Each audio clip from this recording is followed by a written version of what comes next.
Welcome dear students, it's Deepak Tiwari, your maths teacher, here again with a new video which is the third part of our chapter Understanding Shapes. In today's video, we will discuss the transversal lines, the parallel lines and the properties related to the transversal with the parallel lines. Now, let me start the video.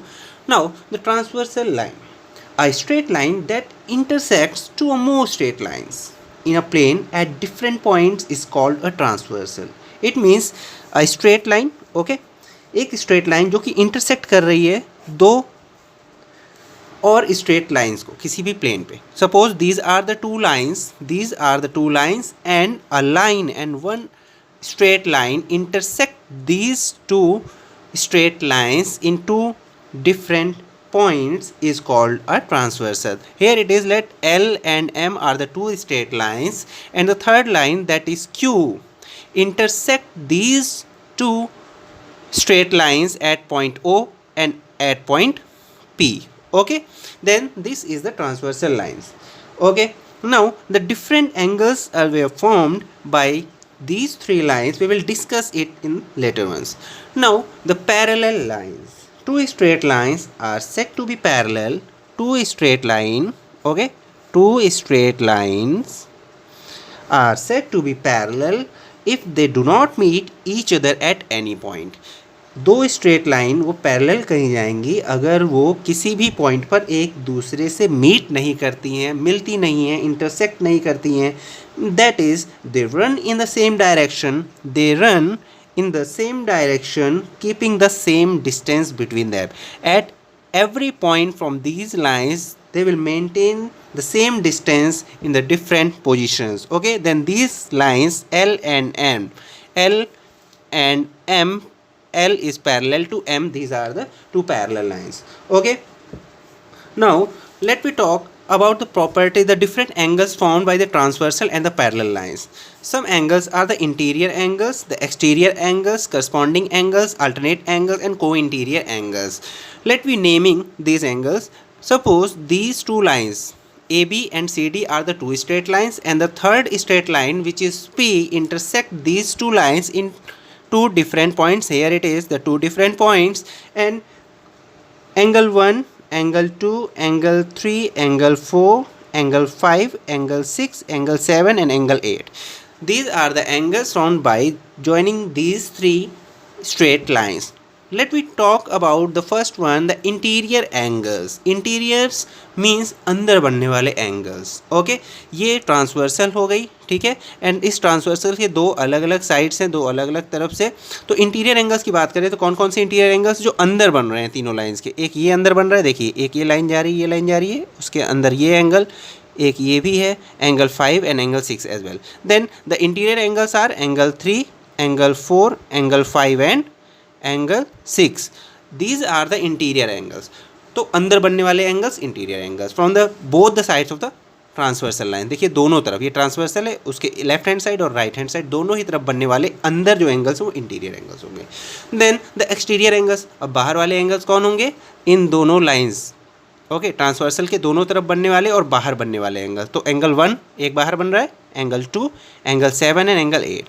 Angle 1, angle 2, angle 7 and angle 8 are the exterior angles. Now the corresponding angles, the third type of angle is the corresponding angles. Corresponding angles हम simply ऐसे बोल सकते हैं कि 4 pairs of corresponding angles are marked here. तो उसको पहचानेंगे कैसे, तो ठीक है. अब यहाँ पे corresponding angles देखें तो उनकी पेयरिंग क्या होगी. जो एंगल बिल्कुल देखने में एक जैसे लगे, देखिए इधर एंगल 1 ऐसे जा रहा है, एक ट्रांसवर्सल ये ऐसे आ रही है और लेफ्ट हैंड साइड में ये, तो एंगल 1 हूबहू किसके जैसे लग रहा है, एंगल 5 के. लुक, एक लाइन ये जा रही है, एक लाइन ये आ रही है, सेम एज 1 ऐसे आ रहा है और एक ऐसे आ रहा है. तो एंगल 1 एंड एंगल 5 ये एक पेयर हो गया. देन एंगल 2 ये ऐसे लाइन आ रही है, ये ऐसे लाइन आ रही है, एंगल 2 एंड एंगल 6 हो गया. Then the other pair are angle 4 ये अंदर बन रहा है और ये angle 8, angle 4 and angle 8. Okay, and और कौन सा बन रहा है, एंगल 3. देखिए ये ऐसे बन रहा है और ये ऐसे बन रहा है, सेम एग्जैक्टली एक जैसे बनने वाले एंगल. ये हो गया और ये हो गया. Then pair of angle 3 and angle 7. These are the pairs of the corresponding angles in this figure. Now the alternate angles. The alternate angles are of two types, that is the alternate interior angles and the alternate exterior angles.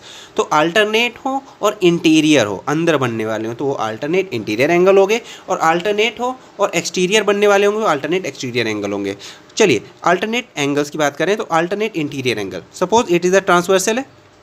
Interior angle की बात करें तो ये इधर line गई, ऐसे आई, ये आ गई, तो ये अल्टरनेट यानी एक ट्रांसवर्सल के लेफ्ट हैंड साइड होगा और दूसरा ट्रांसवर्सल के राइट हैंड साइड होगा.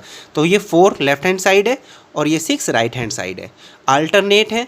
ठीक है, तो अल्टरनेट में ये 4 एक लेफ्ट हैंड साइड हो गया ट्रांसवर्सल के, and 6 is the right hand side of the transversal to the other side. Okay, suppose हम ऐसे भी समझ सकते हैं, जहाँ हम अल्टरनेट इंटीरियर एंगल की बात करें तो ये मैं क्या बना रहा हूँ, ये एक जेड बना रहा हूँ और मैं इसको बोल रहा हूँ कि ये दो लाइंस आपस में पैरेलल है जेड के.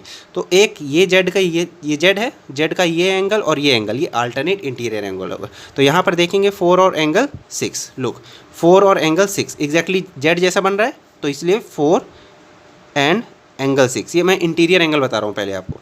देन अब उल्टे जेड की बात करें, सपोज ये जेड है, एक ये जेड बन रहा है उल्टा, तो angle 3 and angle 5, angle 3 and angle 5, ये इंटीरियर एंगल हो गया.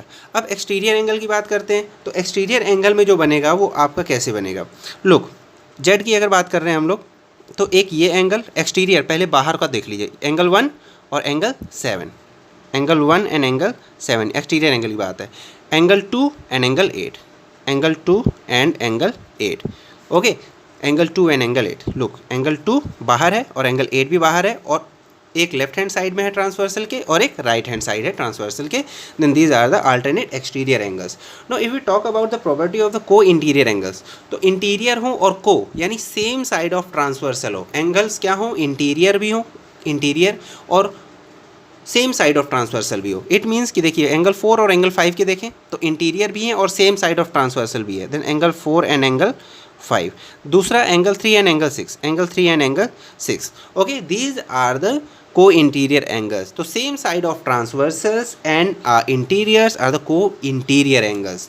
Now if we talk about the properties of the parallel lines and the transversal by the means of the different angles which are forming, the corresponding angles are equal. The first property is the corresponding angles are equal. तो corresponding angles मैंने क्या बताया, जो एक जैसे दिख रहे हो, एंगल 1 और एंगल 5. तो एंगल 1 इक्वल टू एंगल 5, मैंने क्या बोला, करस्पॉन्डिंग एंगल जितने होंगे सब आपस में बराबर होंगे. देन एंगल 1 का करस्पॉन्डिंग एंगल कौन सा है, एंगल 5, तो बराबर हुआ. एंगल 2 का करस्पॉन्डिंग एंगल क्या होगा इधर, एंगल 6, तो ये भी आपस में इक्वल होगा. ठीक, अब एंगल 3 किसके करस्पॉन्डिंग होगा, एंगल 7 के. एंड एंगल 4 का करस्पॉन्डिंग एंगल क्या होगा, एंगल 8. तो ये जितने भी मैंने इक्वेट करके लिखे, angle 1 is identical to angle 5, angle 2 is identical to angle 6 और equal to as well, angle 3 is equal to angle 7 and angle 4 is equal to angle 8. These are the corresponding angles and the pairs of corresponding angles are equal to each other. It is the first property of the angle of the transversal and the parallel lines. Now the alternate interior angles are equal. We have discussed before the alternate interior angles. तो Z बनने वाले interior angles देखते हैं, ये एक line गई, ये Z बना, तो एंगल 3 एक ये हो गया, उसका अल्टरनेट यानी एक लेफ्ट और एक राइट में हो और इंटीरियर भी हो, तो angle 3 is equal to angle 6. देखिए angle 3 is equal to angle 6, ये अल्टरनेट इंटीरियर एंगल हो गया. दूसरा अल्टरनेट इंटीरियर एंगल देखें, angle 4 is equal to angle 5, angle 4 is equal to angle 5, ये भी एक जेड बन रहा है. ठीक है, जेड के अंदर बनने वाले एंगल.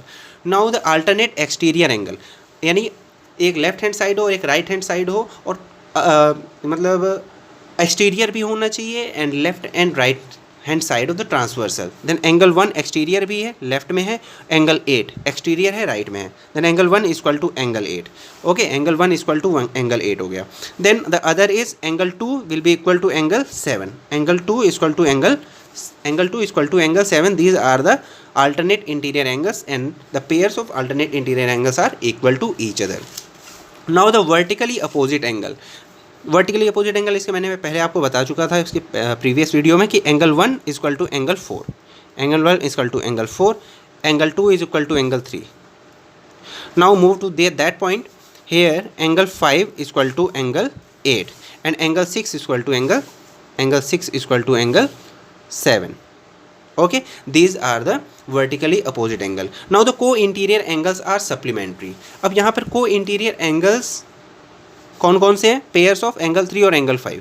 तो अगर इन को इंटीरियर एंगल्स को मैं सम करूं, ठीक है, अगर मैं इन को इंटीरियर एंगल्स को सम करूं, जैसे ये हमारी लाइन है, ये और ये एंगल को इंटीरियर एंगल है, ठीक है, सपोज एंगल 3 एंड एंगल 5, ये एंगल 4 है और एंगल 6. तो अगर मैं 3 के को इंटीरियर एंगल कौन सा है? 5. अगर इन दोनों को मैं ऐड करूं तो उनका सम क्या होना चाहिए? सप्लीमेंट्री होना चाहिए. It means will be equal to 180 degree, same as the pair of these two angles, angle 4 plus angle 6 is also equal to 180 degree, because these pairs are also a co-interior angles which are the same side of the transversals.